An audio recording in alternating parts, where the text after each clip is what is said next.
In the aftermath of the white supremacist rally in Charlottesville, Republican lawmakers and leaders face the most unpalatable set of choices yet in their relationship with President Trump. They are caught between disgust over his failure to unequivocally condemn neo-Nazism, a desire to advance a conservative agenda, and fears of rupturing the Trump-GOP coalition ahead of the 2018 elections. Recent condemnations of the president by Republican lawmakers have been harsher, more frequent, and sometimes more personal than in previous moments when Trump went beyond what is considered acceptable behavior. Many GOP leaders are now personally wrestling with the trade-offs of making a cleaner separation with the president, while finding no good options. To some in the party, the hesitancy to act more boldly in response to Trump's handling of the Charlottesville violence, specifically his angry news conference Tuesday, falls short of what they believe this moment demands. At what point does a principled party stand up for its principles? Tom Ridge, a former governor of Pennsylvania and Homeland Security Secretary under President George W. Bush, asked in a midweek interview. Ridge, a longtime critic of the president, added, "You can't be afraid of losing an election because you stood up for what was right. A party of principle requires leadership. But at this time, we're kind of rudderless. We need a course of opposition, and we didn't get it. And frankly, if we did that, I think most Americans would applaud." What Ridge is calling for publicly is what some Republicans are asking themselves privately, which is whether a more direct break with the president is either advisable or possible. There are indications of private conversations underway within Republican circles about the president's behavior and whether, after 7 months in office and a new chief of staff who many GOP officials hoped would temper the president's behavior, there will ever be a change. Many are concluding that the answer is no. The next question is what to do. It's clear that, as of now, many Republicans, lawmakers, leaders, and strategists have reached a pair of uncomfortable conclusions. First, whatever they and a majority of the public believe about the repugnancy of the president's comments, they believe Trump was duly elected as president on the Republican ticket and that he retains a deeply loyal following within the party. They are reluctant to go against that Trump base. Second, however personally upset they are by Trump's remarks, many lawmakers believe they must maintain a working relationship with the president if they are to accomplish their legislative goals, including tax reform and even a healthcare overhaul. So far, they have little to show for their work this year and see progress on that agenda as crucial to keeping grassroots conservatives and Trump loyalists energized ahead of the 2018 elections. Interviews with Republicans around the country since Charlottesville highlight the dilemma elected officials face. Few were willing to talk about what comes next, even anonymously, and most elected officials and party leaders contacted declined requests for interviews altogether. Many of these leaders know that, in their states, Trump retains considerable support from Republican voters. Among those attending the Iowa State Fair in the past week, a place where Trump made waves 2 years ago when he landed in his personal helicopter at the fairgrounds, there appeared to be no significant dampening of support among his followers. A large banner reading, "Stand with Trump," hung behind the Iowa Republican Party's booth inside the Varied Industries building. By Wednesday afternoon, it was covered in signatures, with few spots left for others to add their names. Every few minutes, people would stop by to take photos with a cardboard cutout of the president. Althea Cole, a member of the state GOP, worked the booth during the week, talking to people who stopped by. Iowans like Trump. Of course, we had the occasional person come up to us and say, "How could you?" she said Friday. Where GOP senators stand on President Trump. View graphic where GOP senators stand on President Trump. Notably, Cole said that several people stopped by the GOP booth to inquire about the state's 2 U.S. senators, Charles E. Grassley and Joni Ernst. They want Iowa's 2 senators, they want Iowa's federal representatives, to be behind Trump 100%, she said. In another Midwestern state, a group of golfers watched Trump's Tuesday news conference from the clubhouse of their country club, and vocally expressed their support for him and agreed with his characterization that both sides bore responsibility for the violence that took place in Charlottesville. A GOP strategist working campaigns in red and purple states said that while support for Trump generally declined slightly since Charlottesville, support rose among his base, after a decline last month because of the failure on healthcare and revelations about Russia's investigation. This strategist said many Trump supporters applaud the president's continuing desire to shake up Washington, favor his economic priorities, and admire his willingness to speak his mind. But he said Trump has nonetheless created a longer-term risk. What he is doing that's harmful is he's removing people from the persuadable audience, and that's dangerous, he said. He's taken an event where he could have added 5% of people to the persuadable universe and instead he's dumped out 10% of them. For many Republicans, this has become a look-in-the-mirror moment, a time for taking stock of their own actions, perhaps equal to or even beyond that which took place in the days after the release of the infamous Access Hollywood video in October. This time, the personal criticisms of the president started more slowly but after Tuesday built to a crescendo as the week unfolded. Sen. Cory Gardner-Cuomo, who chairs the National Republican Senatorial Committee, was one of the first to state his displeasure after Trump's Saturday statement, which made no mention of neo-Nazis or white supremacists. He implored the president to call evil by its name. Sen. Ted Cruz, Tex, who faces re-election next year and who dueled with Trump for the 2016 presidential nomination, was similarly caustic in calling out white supremacists. On Monday, Trump delivered what many Republicans had hoped to hear Saturday.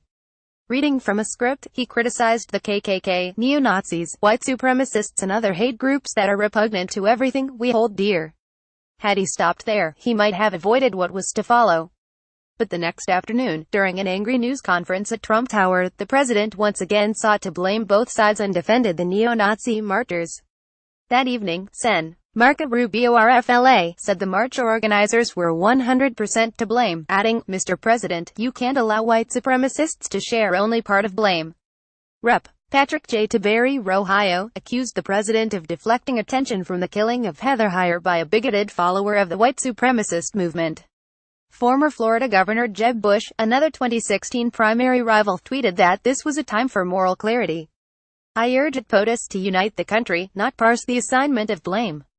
On Wednesday, Sen. Tim Scott RSC told the Post and Courier in Charleston, South Carolina, that the president's moral authority has been complicated by his response to Charlottesville, saying Trump had tried to draw moral equivalency between the white supremacists and the counter-demonstrators. He told the paper, "I think you are either missing 4 centuries of history in this nation or you are trying to make something what it's not."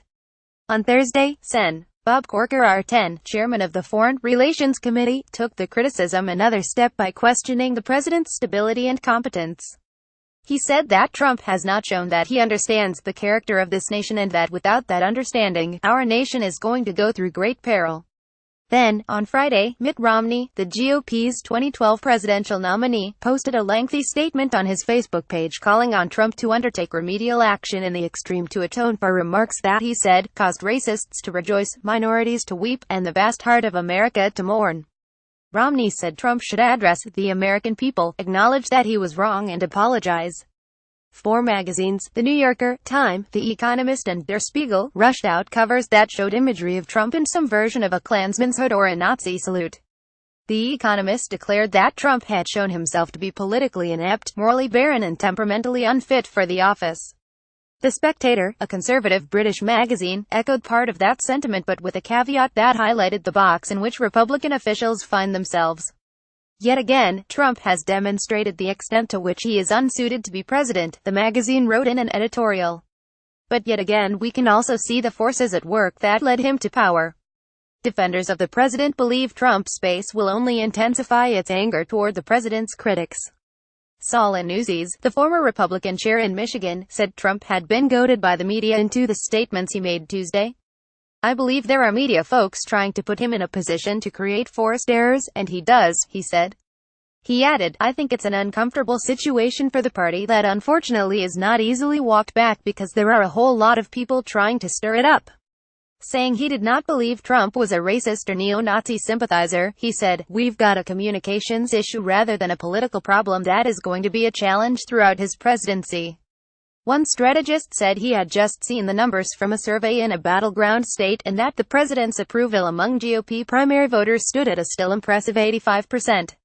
For elected officials, political survival remains paramount, and they are reluctant to get crosswise with that base. "Elected office holders have to speak to everyone in their constituency," said the strategist, who, like many, declined to speak on the record so as to offer a candid assessment. "They're very concerned about the people who will vote for him next time and right now they still like him." Another strategist said that, despite the concerns about the president, there are any number of Republicans who consider the party to be in good shape. "They say the Republican Party's never been stronger," he said. "We have more governors, we have more state legislators, fundraising is great. What are you complaining about?" He added that Republican elected officials either have to feel punished or be punished before they will break significantly with the president. "There has to be some sense that there is a price to be paid for this," he said. A party activist noted that by many traditional metrics, Republicans are strong. Then, there's the worst of times, he said. What happened in Charlottesville reinforces our biggest problem as a party, which is one word: the perception of intolerance. Whether true or not doesn't matter. This reinforced that in a big way. The internal concerns go well beyond that, however.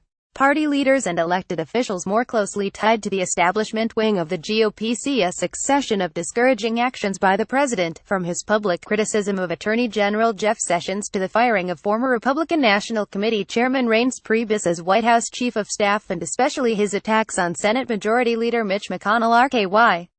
What does the party do if it appears as though the president doesn't support the leadership in the party, said a Republican activist, who would not agree to be identified. How does the party run if the person who supposedly runs the party doesn't embrace the party? That is a big question. That is a conversation that is out there right now. The answer is there is no obvious one, as many Republicans underscored in interviews. Some lawmakers anticipate that individual Republicans will maintain greater distance from the president in public settings and in their rhetoric, while focusing more intently on a legislative agenda that remains largely unfulfilled. In essence, that would mean they would begin to chart the party's course without particular regard for Trump's priorities.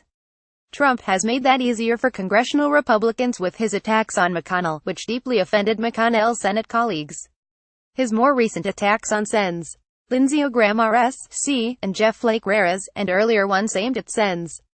John McCain Rares, and Lisa Murkowski-Relaska only add to the impetus to operate more independently. A Republican strategist who is directly engaged in 2018 politics said progress on the GOP agenda, particularly tax cuts, could help to diminish some of the anguish that has been on display this past week. Cutting middle-class taxes and improving the economy, the strategist said. A lot of people will forgive a lot of sins if that happens. But he conceded that the week's events could complicate that path to success. I would be very hesitant to say Charlottesville has real meaning 6 months from now, he added. I think where it hurts the most, it's just another thing that makes it harder to get the middle-class tax cut done.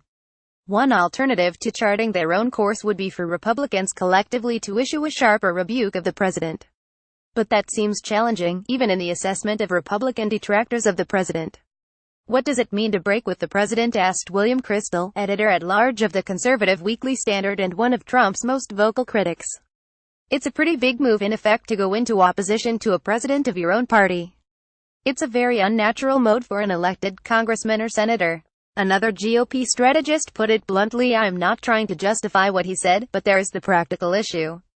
What you're asking is, do Republicans break with him fundamentally? He's the president. What are you going to do, impeach for this? Speaking with reporters Friday morning, Sen. James Lankford Rockla described the position in which Republican lawmakers find themselves. I have a responsibility to do what I do, he has a responsibility to do what he does, and I don't have the constitutional position to be able to challenge him, he said. We're both in the same party, and so I can push on people within my own party, which I think is entirely appropriate, but the president's the president, and he can make his own statements. Ed O'Keefe, Mike Dubinis and Karun Demirjian contributed to this report.